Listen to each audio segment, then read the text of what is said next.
As Johnson waits, UK police seek cuts to partygate report.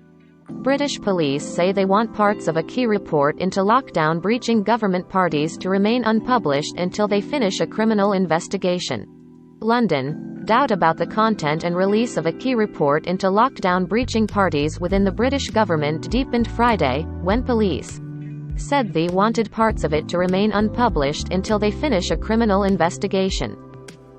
The Metropolitan Police Force said it had asked for civil servant Sue Gray's report to make only minimal reference to the events being investigated by detectives to avoid any prejudice to our investigation. The request could further delay the publication of the report, which had been expected this week and whose findings could deliver a major blow to Prime Minister Boris Johnson's fragile grip on power.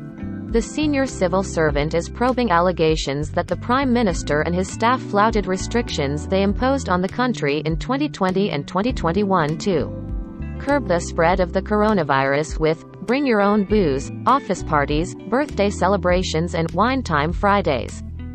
The claims have caused public anger, led some Conservative lawmakers to call for Johnson's resignation and triggered intense infighting inside the governing. Gray is looking into almost 20 incidents. This week police opened an inquiry into an undisclosed smaller number of them found to meet the force's criteria for investigating the most serious and flagrant breaches of coronavirus rules. Police have handed out tens of thousands of fines for breaching pandemic regulations since 2020, with miscreants facing a maximum fine of £10,000. Johnson has promised to publish Gray's report in full and to address Parliament about its findings. He has denied personal wrongdoing and said he has absolutely no intention of resigning. The government denied interfering with Gray's inquiry, which it says is independent, even though Gray, as a civil servant, is investigating her boss. Johnson's office said it had not pressured Gray's team or the police, and the report was completely a matter for the investigation team. "We will publish it as received," said Johnson spokesman Jamie Davies. Police CMDR Catherine Roper said the force had not delayed this report but that it had asked for some material to be held back, in order to protect the integrity of the police investigation, as is appropriate in any case, and to be as fair as possible to those who are subject to it. This will only be necessary until these matters are concluded, and is to give detectives the most reliable picture of what happened at these events, she said. "We intend to complete our investigations promptly, fairly and proportionately."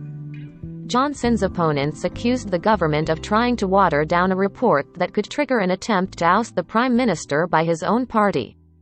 Some Conservative lawmakers say they will push for a no-confidence vote if Gray finds Johnson was at fault or lied to Parliament about his actions.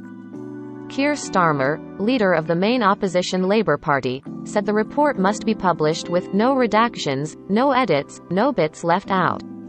He said the "Scandaland surrounding uncertainty had left the government paralysed." Scottish National Party lawmaker Ian Blackford said, "This increasingly looks like a cover-up." The Prime Minister cannot be allowed to wriggle off the hook by using the Metropolitan Police investigation as an excuse to further delay or doctor the report, he said. Some legal experts were puzzled by the police suggestion that Gray's report could prejudice their investigation. Ken MacDonald, a former head of Britain's prosecution service, said the police statement appeared disproportionate if detectives were investigating the kind of minor offences that would usually be punished with a fine.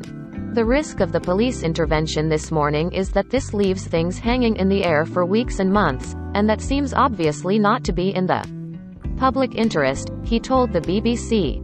Fran Hall, spokesperson for the group COVID-19 Bereaved Families for Justice, said police have let families like mine down. "As we predicted, the Sue Gray investigation has turned into a circus," said Hall, whose husband died of COVID-19 in 2020.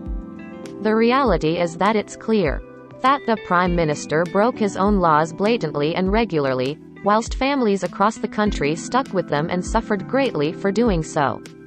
If he had any decency he would do the right thing and resign, but that quite clearly isn't going to happen."